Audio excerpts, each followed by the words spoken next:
Hi, this is JB Cycles with an update on May the 21st. A lot of information today, so I will be rather quick. On the previous video I posted some comments showing that things are maybe more bearish than previously thought. So let's have a look why. This is the Norwegian index. We broke down as I suspected, and we had the bounce, and now I'm expecting a shoulder and a breakdown. The Norwegian market is heavily dependent on energy, and as we know, oil is high. So for Norway to break down, we should see weakness in the oil price, and we should also see weakness in the S&P. Otherwise we could surge up to another all-time high. Looking at some projections for the Norwegian market, this is a channel made up from the cycle, the longer term cycle. We topped out a bit early. We also saw that in the S&P. It turned down a bit earlier than the large cycle projected. So we could see a shoulder ending around this point. That gives us perhaps another week before we should turn down. So for the Norwegian market to turn down, we should see weakness in oil. A leading indicator to oil would be the oil service. I should say oil and energy is a late mover. Therefore, the Norwegian market often tops out later than the S&P. So as the S&P is leading Norway, and looking at oil, the oil shares here, the XLE is often leading the oil price, and the oil service is leading the XLE. So we see the oil service sector has topped out, is going down. The XLE we see has broken a trend line and making a pattern that I kind of like, a double, call it a bear flag at the top, double testing this trend line, and could possibly break down here. Here is the oil price.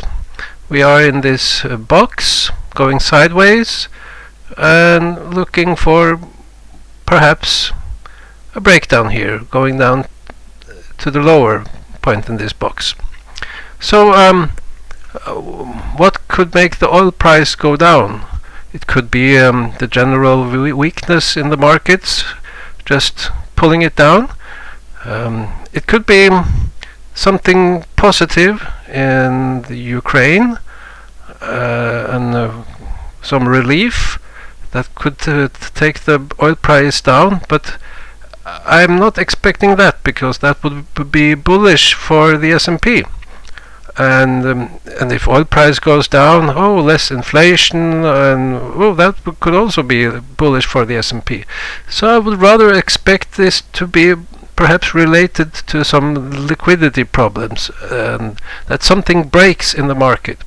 We have seen the S&P going down 20%, Nasdaq 30%. Soon something should break in the markets, some kind of a financial crisis. We haven't heard a lot about that yet. It's Sri Lanka, Turkey is in has trouble, China, nothing really breaking there yet. So I think a drop in the oil price could be related to some kind of a liquidity crisis. That also would be bearish for all the other markets. So let's switch over to the S&P. Okay, I think I will have to make two videos today. Let's see, what do I want to look at? Okay, let's take this one. We have the 7-year cycle down here. The S&P turned down a bit early. just as I showed with Norway, turned down a bit early. And now we have this very bearish phase going into early July. So I'm not expecting any big rallies in this bearish phase here going down. But we see the cycle is going up a little bit here the coming week, so maybe something here. But I kind of have a target, and I will elaborate on that a bit. But this was the first move down, and here is the same move extended, and that's kind of my target for this move here, going down to the S&P, let's say 3,600, and I will come back to that. So I think in these coming weeks, I hate it when people say we could go up or we could go down, and I will also be saying here we could go up or we could go down, but my message is we will go down, but I don't know in what fashion. Will we go directly down? Will we have some more bounces first? So how will we go down here? Let's switch to this 4-week cycle, and we have the double cycle. This is a very messy chart, but okay, let's focus here.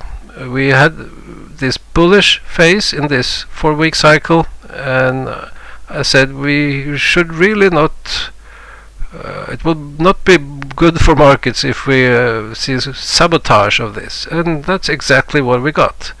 We crashed down to a lower low in this bullish phase. So this cycle is now telling me it wants to go down here early June. We could have another bounce. That's what my hourly data and swing indicators say. We are oversold and should see another upswing, and we still have 1 week to go before this cycle turns really bearish.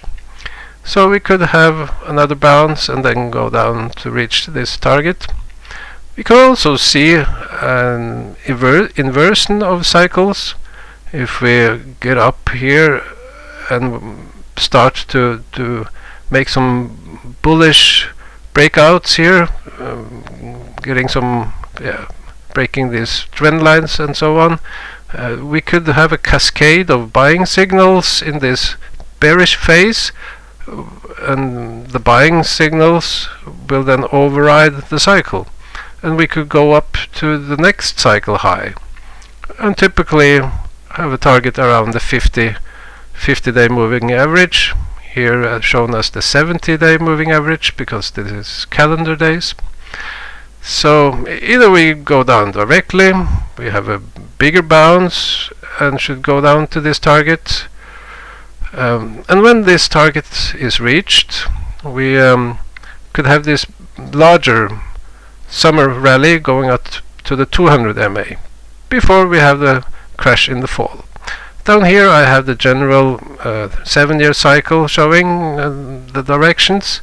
So it's going down to early July and bouncing up to August sometime, and then we have the very bearish phase in the fall. Okay, I think that's it for this video, and I will make number 2.